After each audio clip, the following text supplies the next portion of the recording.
Assalamualaikum warahmatullahi wabarakatuh.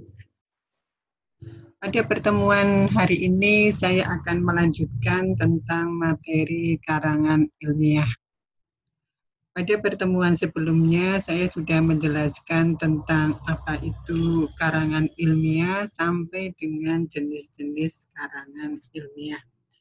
Itu sebagai pengenalan bagi Anda tentang materi karangan ilmiah.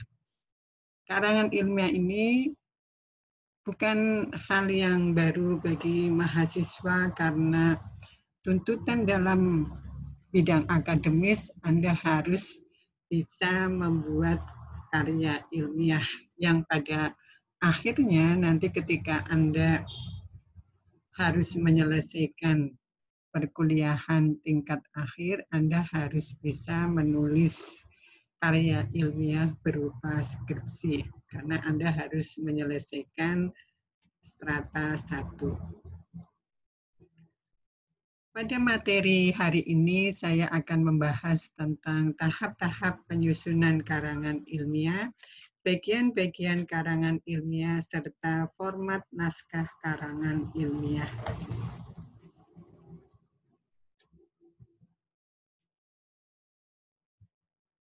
Pada penyusunan karangan ilmiah ini ada beberapa tahap yang harus Anda lewati. Yang pertama adalah tentunya tahap pra-penulisan atau sebelum penulisan. Berarti pada tahap pra-penulisan ini adalah tahap persiapan. Persiapan Anda menulis. Yang kedua, tahap penulisan atau writing stage. Jadi pada tahap penulisan ini, setelah Anda melewati tahap persiapan, Anda mulai menulis karya ilmiah. Yang ketiga, tahap revisi. Tahap revisi ini merupakan tahap yang sangat berat bagi kita karena pada tahap ini kita harus memanfaatkan emosi kita, mental kita agar kita dapat melewati dengan baik pada tahap revisi.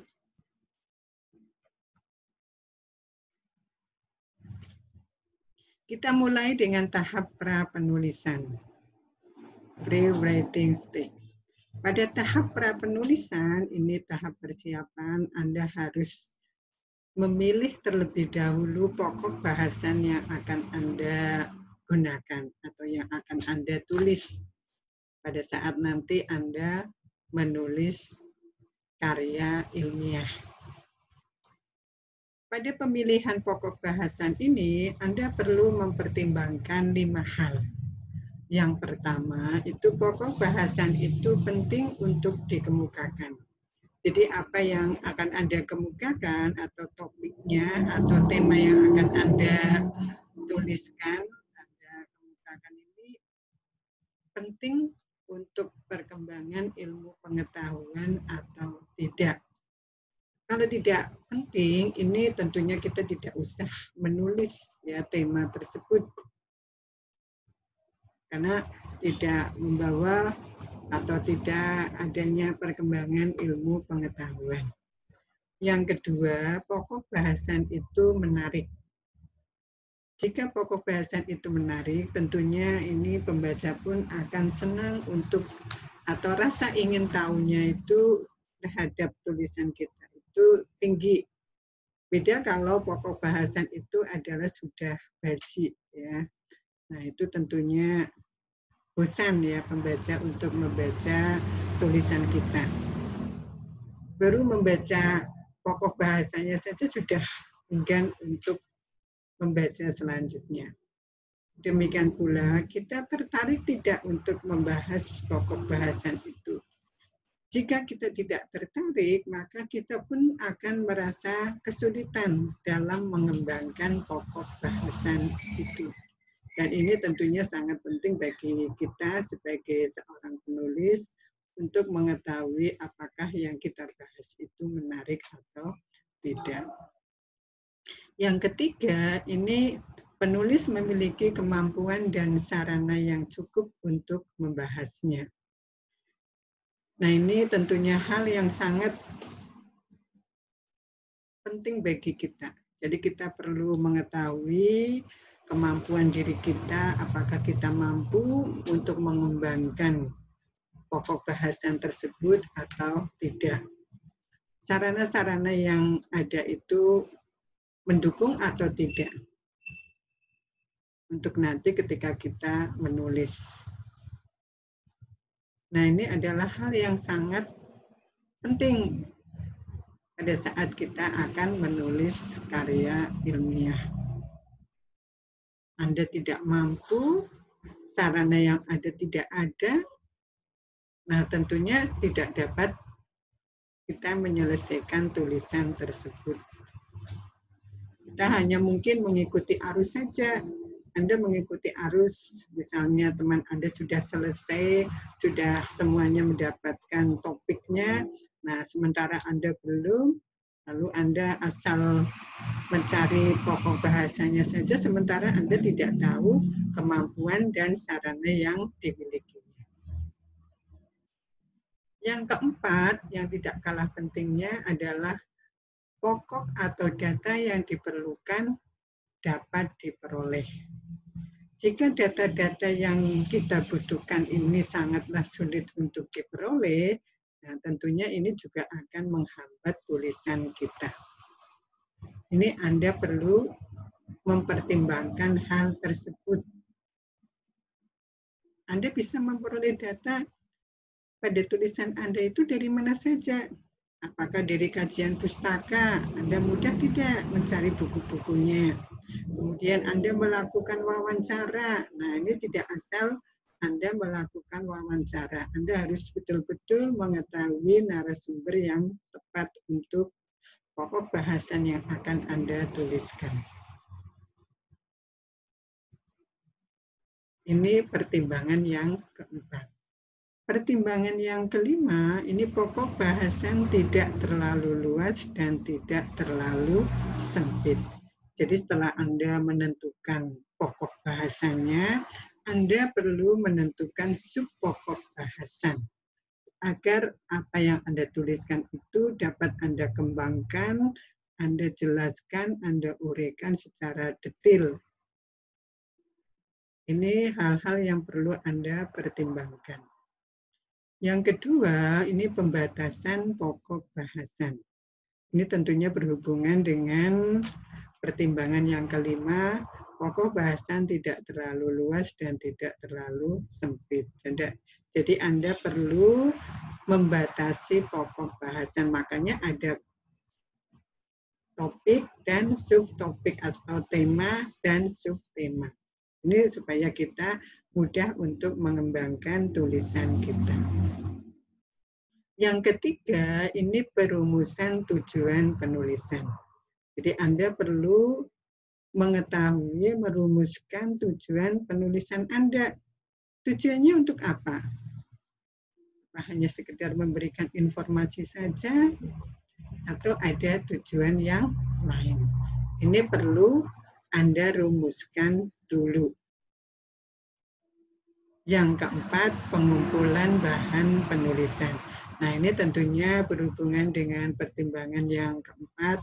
Anda dapat memperoleh bahan atau data yang diperlukan. Jadi pengumpulan bahan penulisan ini antara lain Anda memanfaatkan buku-buku yang ada. Karena penulisan karya ilmiah ini tidak lepas dari penggunaan buku-buku yang mendukung. Selain buku-buku, nah Anda observasi, Anda melakukan observasi. Kemudian Anda melakukan wawancara, Anda melakukan penelitian atau percobaan. Nah, ini dalam rangka pengumpulan bahan penulisan. Jika Anda mahasiswa strata 1, tentunya kajian pustaka yang Anda gunakan ini tentunya yang lebih tinggi atau yang sejajar. Anda gunakan jurnal-jurnal ilmiah yang bersifat nasional atau internasional. Setelah 4 ini Anda penuhi, nah Anda tinggal menyusun draft atau kerangka. Maka tugas kemarin sebenarnya Anda sudah belajar untuk menentukan atau membuat kerangka karangan sebelum Anda membuat karya ilmiah. Jadi Anda persiapkan dulu draftnya, ya, kerangka karangannya akan nanti Anda mudah untuk mengembangkan menjadi karya ilmiah. Ini pada tahap pra penulisan. Kita melangkah pada tahap penulisan. Pada tahap penulisan ini ada 3 pola ya, yang bisa kita kembangkan. Yang pertama adalah pengembangan karangan dengan pola ilustrasi. Jadi Anda melukiskan, menggambarkan sesuatu fakta-fakta yang kita peroleh ini Anda deskripsikan ya, Anda deskripsikan secara detail dalam tahap penulisan.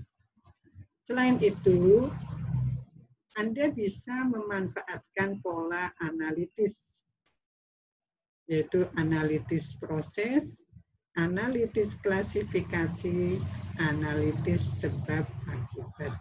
Jadi analitis proses, ya, Anda menjelaskan secara detail proses atau langkah-langkah. Nah, ini tentunya Anda melakukan suatu penelitian atau percobaan atau hal yang lain, nah ini Anda bisa memanfaatkan pengembangan proses. Anda sudah belajar tentang pengembangan, pola pengembangan paragraf, nah kita terapkan pada saat kita menulis.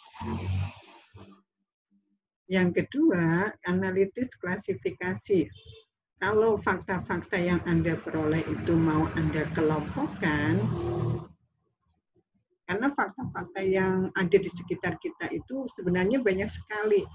Tapi kita harus bisa memilih mana yang bermanfaat untuk tulisan kita, mana yang digunakan dalam tulisan kita. Maka Anda perlu menganalitis klasifikasi. Yang ketiga, analitis sebab akibat.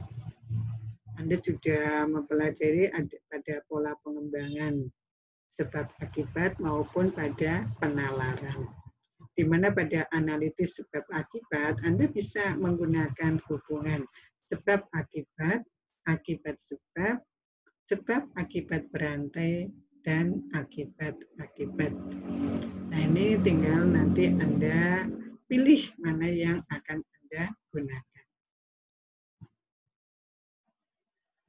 Yang ketiga, pengembangan karangan dengan pola argumentasi.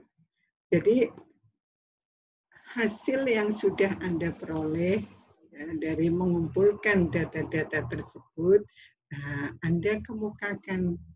Jadi tidak hanya kajian pustaka saja atau hasil penelitian atau yang lain, tapi Anda tidak memanfaatkan argumen yang ada pada diri Anda.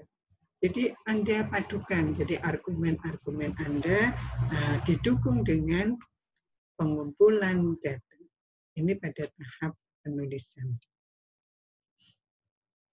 Nah, yang ketiga, tahap revisi, yaitu karangan yang telah ditulis diperiksa secara keseluruhan. Ketika Anda menulis karya ilmiah berupa makalah, nah tentunya Anda sudah selesai, Anda kumpulkan pada dosen yang bersangkutan, nah kemudian dosen merevisi, lalu ada feedback ya, ada tindak lanjut dari dosen tersebut. Nah ini Anda harus memperbaiki tulisan Anda. Ini tahap revisi. Ini tahap revisi ini tentunya membutuhkan suatu perhatian yang khusus dari kita. Pada semester terakhir Anda dituntut untuk menulis skripsi. Berbagai tantangan dalam menulis ini akan kita lalui. salah satunya adalah revisi dari dosen pembimbing. Nah, ini tentunya Anda harus mempersiapkan mental kita, jadi tidak hanya sekedar ilmunya saja, tapi juga harus kita persiapkan mental. Kadang-kadang memang perlakuan memang bermacam-macam. Apakah kita sudah siap, apakah belum? Nah, ini yang akan terjawab pada tahap revisi. Jadi ini Anda juga harus harus tekun. Ketika ada yang perlu direvisi, silakan langsung Anda revisi. Jadi jangan Anda biarkan begitu saja sampai berlarut-larut, sampai akhirnya nanti kita malah tidak bisa merevisi dengan baik. Ini tahap-tahap dalam penulisan atau penyusunan karangan ilmiah. Sekarang kita mempelajari bagian-bagian karangan ilmiah. Itu yang pertama adalah bagian pelengkap pendahuluan. Bagian pelengkap pendahuluan itu dari judul karangan sampai dengan ringkasan atau abstrak. Kalau dalam tulisan karya ilmiah, seperti halnya karya tulis ilmiah, skripsi, tesis, disertasi, ini pasti disertakan ringkasan atau abstrak. Jadi judul karangan, kata pengantar, daftar isi, daftar tabel, daftar gambar, ringkasan. Jika ada tuntutan lain seperti halaman persembahan dan sebagainya, nah itu Anda taati sesuai dengan aturan penulisan karya ilmiah yang sudah ditentukan.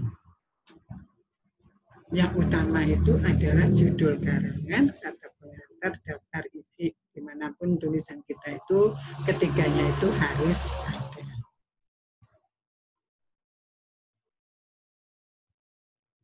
Pada bagian pelengkap pendahuluan itu kita mulai dari judul. Judul adalah nama yang dapat menggambarkan dengan singkat apa yang menjadi inti karangan. Pada saat kita menulis judul karangan, ini Anda jangan menulis judul karangan itu seperti kalimat. Karena judul karangan itu bukan kalimat, tapi sebuah pernyataan. Judul karangan ini haruslah menarik. Karena orang pertama tentunya melihat dari judulnya terlebih dahulu. Jika judul itu menarik, pasti pembaca ingin tahu apa yang ada di dalam isi karangan tersebut. Judul karangan dimuat pula dalam halaman judul. Pada halaman judul, ini apa saja yang perlu Anda cantumkan? Tentunya yang pertama adalah judulnya, ya, judul bukunya. Nah, kemudian jenis karangan. Jenis karangan ini Anda sudah mempelajari. Apakah sebuah makalah, apakah laporan, apakah karya tulis ilmiah, apakah skripsi, tesis, atau disertasi. Ini Anda tuliskan pada halaman judul. Yang berikutnya keterangan tentang tugas atau jenis karangan. Nah, keterangan tentang tugas atau jenis karangan ini yang bagaimana? Oh, setelah Anda menuliskan judul, nah kemudian di bawahnya untuk memenuhi tugas terstruktur mata kuliah, misalnya Bahasa Indonesia, semester 3, program studi S1 Keperawatan, tahun akademik 2020-2021. Itu keterangan tentang tugas. Nah, kalau sudah, kemudian Anda tuliskan kata oleh. Atau Anda beri logo terlebih dahulu. Jadi setelah jenis karangan, kemudian logo, lalu di bawahnya oleh. Tentunya oleh ini adalah nama penulis. Nah, setelah itu tempat. Ya, tempat ini misalnya instansi atau lembaga atau perguruan tinggi. Universitas Harapan Bangsa. Kemudian tempat, ya tempat tadi ya, kemudian tahun pembuatan 2020. Ini pada judul karangan, halaman judul. Ini ketentuannya Anda bisa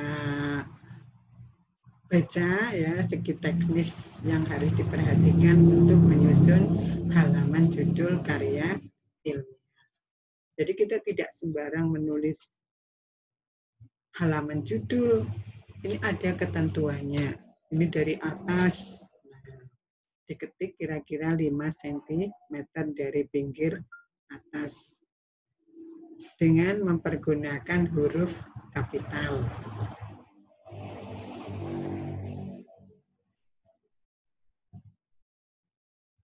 Kemudian setelah judulnya kita tuliskan di sini jenisnya, ya ada jaraknya 5 spasi atau 2,5 cm.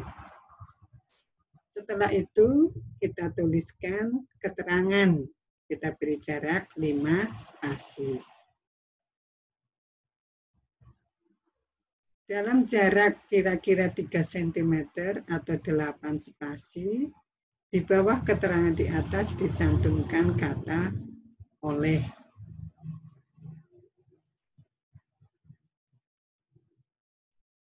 Atau Anda akan memberikan logo, ya dipersilahkan. Ini ada 8 spasi tersebut. Kemudian Anda tuliskan identitas Anda. Setelah selesai 5 spasi ke bawah, ya Anda cantumkan nama jurusan atau program, maaf ya, Anda tuliskan nama tempat, ya, nama tempat dan tahun. Ini pada halaman judul. Yang berikutnya adalah kata pengantar. Kata pengantar adalah sebuah surat pengantar kepada para pembaca yang akan menjelaskan berbagai hal mengenai buku itu. Hal-hal yang dikemukakan dalam kata pengantar itu yang pertama adalah topik utama karangan. Jadi misalnya ya, Anda jangan menggunakan kata saya atau kami. Anda tuliskan penulis atau penyusun. Penulis memanjatkan puji syukur kehadirat Allah Subhanahu wa taala yang telah memberikan rahmat serta hidayahnya sehingga penulis dapat menulis karya tulis ilmiah yang berjudul. Nah, ini topik utama karangan. Yang kedua, jika terdapat kesulitan dalam penyusunan karangan, perlu dikemukakan kesulitan tersebut. Jadi Anda mengemukakan kesulitannya. Nah, dari kesulitan itu, Anda kemudian memerlukan bantuan dari orang atau pihak lain, karena sebuah tulisan itu tentunya tidak lepas monoton dari tulisan kita sendiri. Nah, Anda di situ ada bantuan dari berbagai pihak. Nah, dari bantuan itu tentunya Anda menyampaikan ucapan terima kasih. Nah, ketika Anda menuliskan ucapan terima kasih, Anda tuliskan dari jabatan yang tertinggi beransur-ansur jabatan yang terendah. Tidak kalah pentingnya Anda menyampaikan harapan pada bagian terakhir. Ini ketika kita menulis kata pengantar.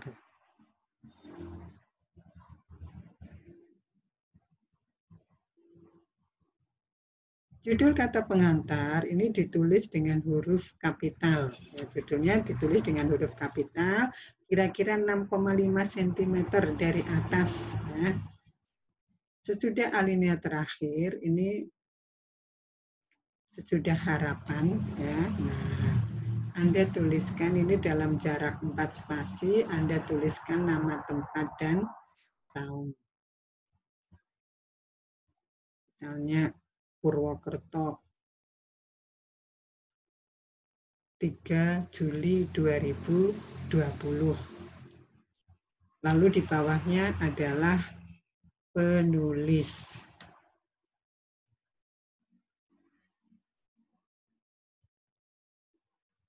Ini pada kata pengantar. Kita lanjut pada daftar isi. Pada daftar isi, Anda perlu mengetahui apa sih sebenarnya daftar isi itu. Daftar isi adalah petunjuk yang baik bagi pembaca dan mereka yang ingin membeli sebuah buku atau bagian yang berupa kerangka terinci apa yang telah ditulis. Seperti halnya kalau Anda membaca buku-buku referensi, Anda perlu membaca terlebih dahulu daftar isinya. Sehingga apa yang Anda cari itu bisa diketahui dari daftar isi. Anda sudah membaca dari awal sampai selesai, ternyata apa yang Anda butuhkan tidak dijumpai pada buku tersebut.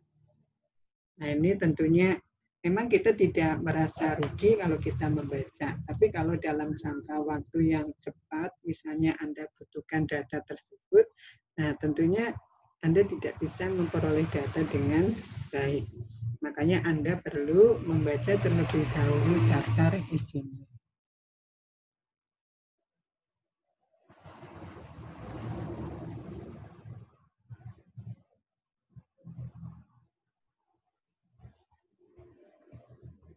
Ketentuan penulisan daftar isi yang pertama itu Anda menuliskan bab. Kalau bab itu tentunya menggunakan angka Romawi. Kemudian di bawah Romawi Anda gunakan huruf kapital. Jadi ketika Anda menulis yang pertama bab 1 pendahuluan, Anda gunakan angka Romawi. Kemudian Anda akan menjelaskan misalnya latar belakang masalah. Anda tidak menggunakan angka Romawi lagi, tapi Anda menggunakan huruf kapital. A. Latar belakang masalah. Pada latar belakang masalah itu Anda akan menjelaskan lagi, Anda gunakan angka Arab. Yang disebut angka Arab itu adalah 1, 2, 3, dan sebagainya. Jadi bukan dalam angka Arab yang kita jumpai pada Al-Quran, tapi angka Arab yang di sini adalah angka 1, 2, 3, dan seterusnya. Setelah angka, kita gunakan huruf kecil. Pada bagian huruf ini kok Anda akan mengembangkan lagi. Anda gunakan angka di situ dengan dalam kurung. Begitu pula seterusnya. Ini pada daftar isi.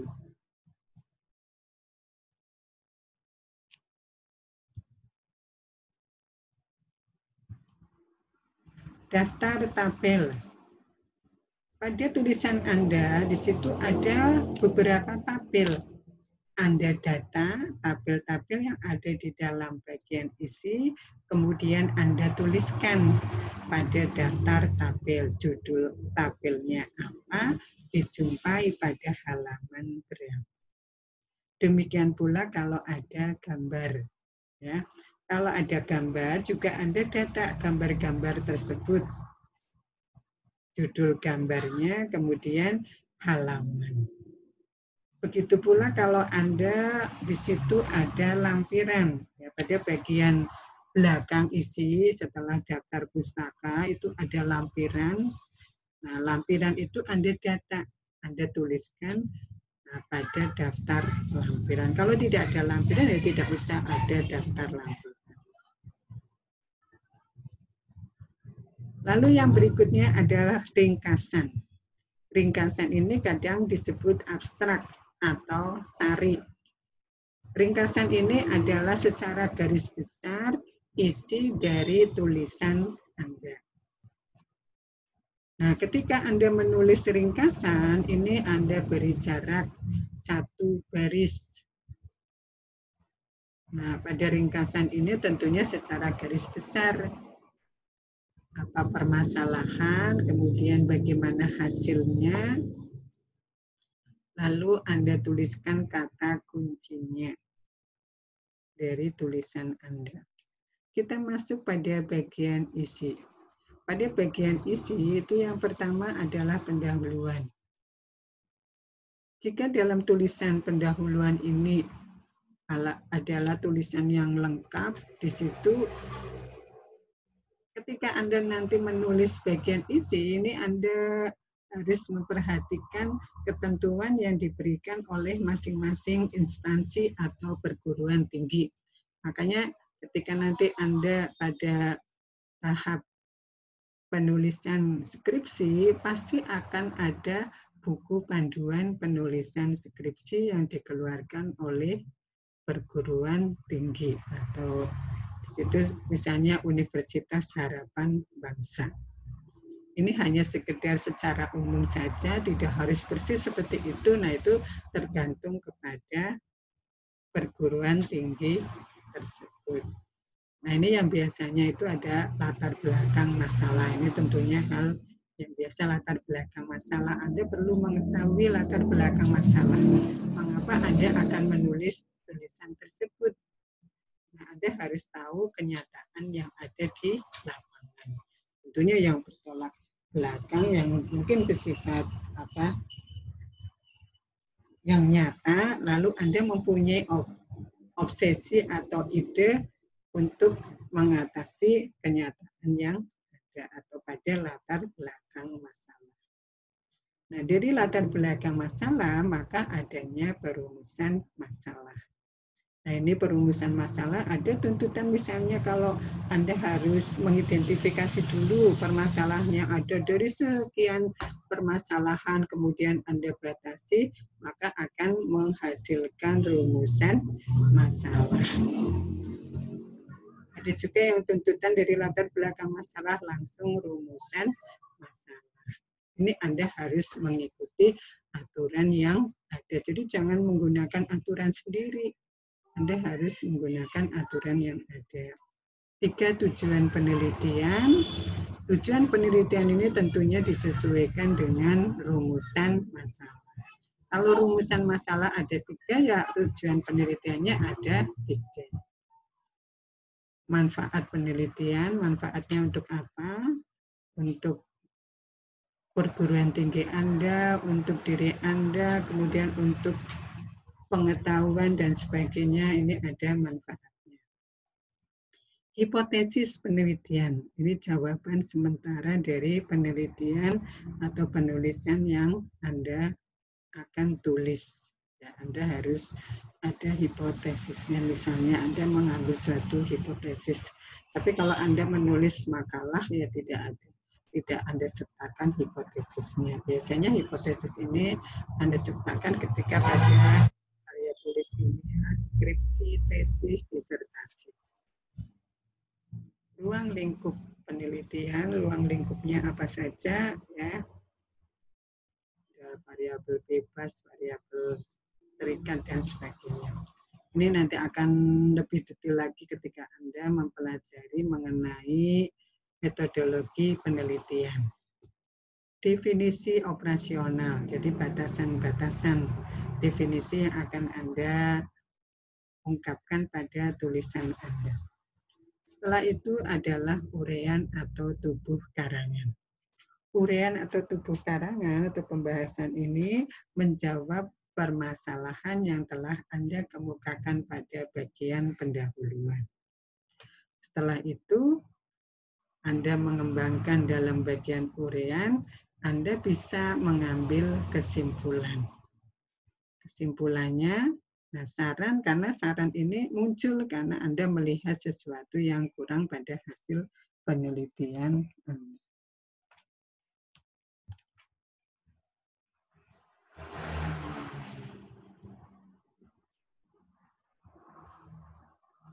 Ini sudah tadi dijelaskan, ya. Jadi ada menguraikan secara singkat topik yang dibahas atau latar belakangnya, kemudian permasalahan yang ada, tujuan, dan sebagainya. Ini judul pendahuluan diketik dengan huruf kapital. Di tengah halaman atas kira-kira 6,5 cm. Ini sama halnya ketika kita menulis kata pengantar. Jadi 6,5 cm. Tentang ketentuan spasinya atau jarak baris, ini juga silakan Anda ikuti apakah jarak barisnya 1,5 atau 2 spasi.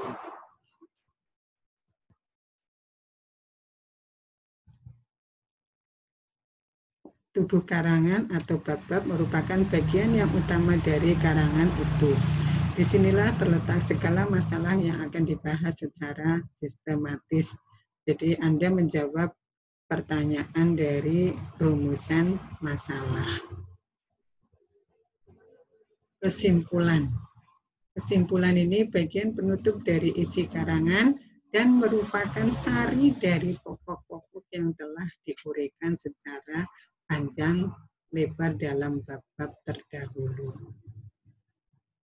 Kesimpulan harus dirumuskan dengan jelas sebagai suatu pendapat pengarang terhadap masalah yang telah diuraikan. Jadi secara garis besarnya, apa yang sudah Anda uraikan pada bagian isi, silakan Anda tuliskan pada bagian kesimpulan.